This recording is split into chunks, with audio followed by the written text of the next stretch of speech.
Olá pessoal da Sociedade dos 800, eu me chamo Manuel Lira, sou estudante de História da Universidade Católica de Pernambuco e vou apresentar o meu pôster de hoje, que vai ser intitulado, o meu trabalho, As Apresentações da Casa da Ópera na Festa da Independência do Recife, no período de 1829 a 1848. Primeiro vale comentar que essa pesquisa ela se insere numa pesquisa maior, evidentemente, sobre as festas e as práticas de divertimentos ocorridas na cidade do Recife na primeira metade dos 800.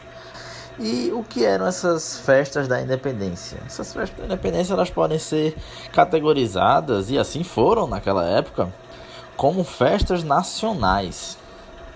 Eram festas impostas via um calendário oficial e que, segundo a historiadora Lídia Santos, elas oportunizam gestos patrióticos e também práticas de diversão. E eram, segundo essa historiadora, e eu faço questão de enfatizar isso, um momento de construção de símbolos de pertencimento à nação. Eu acho que isso é um ponto bem importante.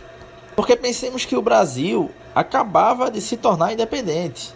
E algumas teorias vão dizer, e eu vou destacar aqui a historiadora Lúcia Lippe, de que haveria uma necessidade de se criar novas tradições para poder legitimar justamente essas novas instituições de poder.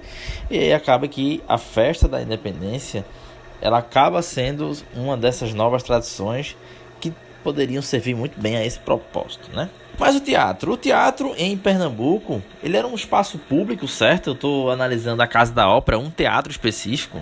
Ele era um espaço público, porém gerido de forma privada, certo? Isso é uma concepção que a gente consegue perceber lendo a dissertação de mestrado de Valdemar de Oliveira, o famoso teatrólogo, certo? E aí esse espaço, a Casa da Ópera, ele vai ser gerido de forma privada e vai anunciar nos jornais sempre uma apresentação em homenagem à festa da independência, que ocorria, vale ressaltar, no dia 7 de setembro. É importante frisar que a Casa da Ópera, que é o teatro que eu estou analisando, que dá título ao meu trabalho, não é o único teatro daquela época. Houveram outros teatros, porém, o teatro que acabou tendo mais informações foi a Casa da Ópera, e por isso eu acabei escolhendo ele para analisar, certo? Esse teatro, ele acabava se destinando sobretudo às elites, certo? E aí a gente pode pegar, por exemplo, a citação do historiador Sandro Silva, que vai perceber que esse teatro ele vai servir como uma oportunidade para se praticar hábitos da alta sociedade europeia. E aí, uma menção voltando para o Valdemar de Oliveira, que ele vai citar que havia uma espécie de projeto civilizacional para o teatro, que queria fazer dele um espaço cultural que tornaria digna a grande nação brasileira, certo? Uma espécie de cultura que serviria para elevação, Meu objetivo foi tentar entender justamente como se deu essas sociabilidades dentro do teatro, que não é a totalidade da festa da independência, vão ter outros eventos. Como se deu essas sociabilidades dentro do teatro durante a festa, pensando justamente em como se relacionavam essas práticas de diversão e esses gestos patrióticos. A minha metodologia foi a coleta e análise de anúncios feitos em periódicos pernambucanos, que vão estar disponíveis na hemeroteca digital. O meu foco aí foi o Diário de Pernambuco. Cheguei a coletar cerca de 60 publicações. Não foi só o Diário de Pernambuco, houveram outros jornais também que me ajudaram a complementar. Eu sistematizei essas fontes em tabelas e formulei alguns gráficos. Isso foi basicamente a minha metodologia. E com aporte teórico, eu tomei como base uma concepção de Roger Chartier, que vai perceber que as festas deixaram um campo pictórico para ser um revelador maior das clivagens, intenções e representações que atravessam a dar a sociedade. E é justamente mais ou menos essas questões que eu quero tentar perceber na minha pesquisa. O que a gente vai ver, Primeiro vai ressaltar aqui um anúncio que eu peguei bastante. Era um anúncio do teatro feito ali no dia 7 de setembro, dia 6 de setembro, em que o empresário, provavelmente o empresário, que escrevia, ele anunciava as atrações da festa da independência, as atrações teatrais para a festa da independência. E esses anúncios dão conta de uma noite grandiosa, certo? Até tentei trazer um pouco aí num gráfico, vocês podem ver aí. Havia uma grande variedade de atrações teatrais, além de um número considerável de novidades no que diz respeito aos elementos cênicos. Ou seja, vão ser anunciados aí novas vistas, novos figurinos, iluminação dobrada. Algumas menções dão conta, inclusive, de que a noite fora bastante dispendiosa, foi bastante cara. E é notável que alguns anúncios havia uma menção de que os preços do teatro eles eram aumentados, certo? E aí, além dessas constantes menções à pompa, luxo, grandiosidade, ou mesmo a novidade, né? Temos também ser anunciados muitos artistas e espetáculos consagrados pelo gosto teatral. E esse era um fato comum, por exemplo, nas festas nacionais do Rio de Janeiro, que vão ocorrer ali no mesmo período. E eu vou pegar aqui, por exemplo, uma citação da dissertação da historiadora Josiane Sampaio, que vai fazer justamente esse estudo, né, do Rio.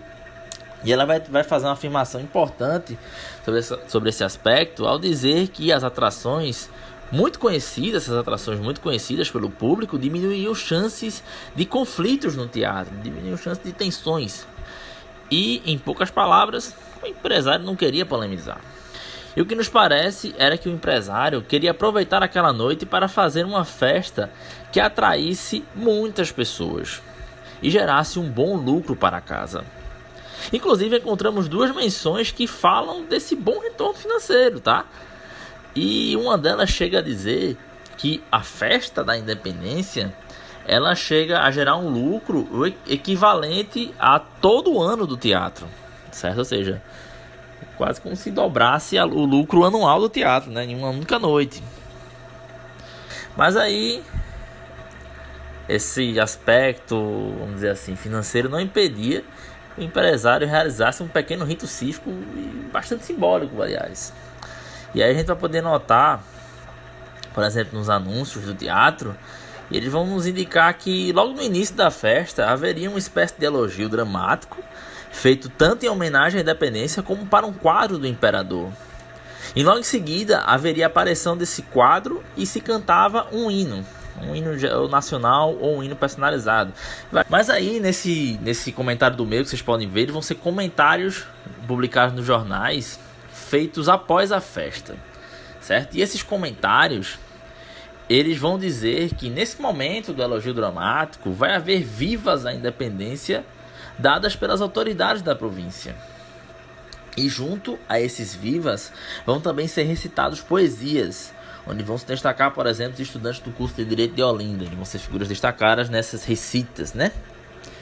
Esse rito ele poderia ter significados diversos, como, por exemplo, de outorgar a ordem social na figura do imperador, ou mesmo destacar as lideranças locais, né, que vai ser uma tarefa típica das festas oficiais, segundo, por exemplo, o linguista Bakhtin.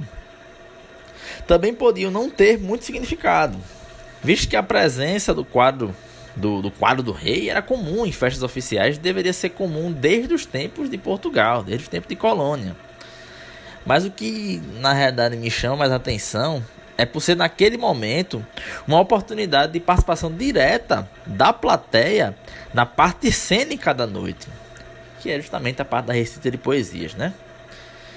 Essas poesias eram carregadas de significados políticos, trazendo um tom às vezes bem crítico e às vezes bem radicais, né? Junto àqueles liberais mais exaltados, por exemplo, né? Você consegue perceber o tom do ano, sobretudo ali o tom do ano, olhando essas poesias, o clima político, certo? Isso nos faz perceber que por mais que o empresário do teatro fizesse uma festa para atrair pessoas e lucrar, havia também nesse teatro um compromisso, ainda que mínimo, com a simbologia da festa, certo? Porém, esse compromisso mínimo, esse rito, né, o quadro do imperador, ele abria uma brecha para fazer aquele espaço uma espécie de arena política, uma arena para se questionar os significados da independência ou mesmo discutir problemas de ordem política presentes naquele período de festa. Certamente muita confusão surgiu nesses momentos de poesia, só que os jornais eles não notificaram muito isso. O que ficaram para a gente foram apenas os regozijos à independência. Eu concluo o trabalho, essas aqui são as minhas referências. E é isso, muito obrigado pela oportunidade, tá? Tchau, tchau.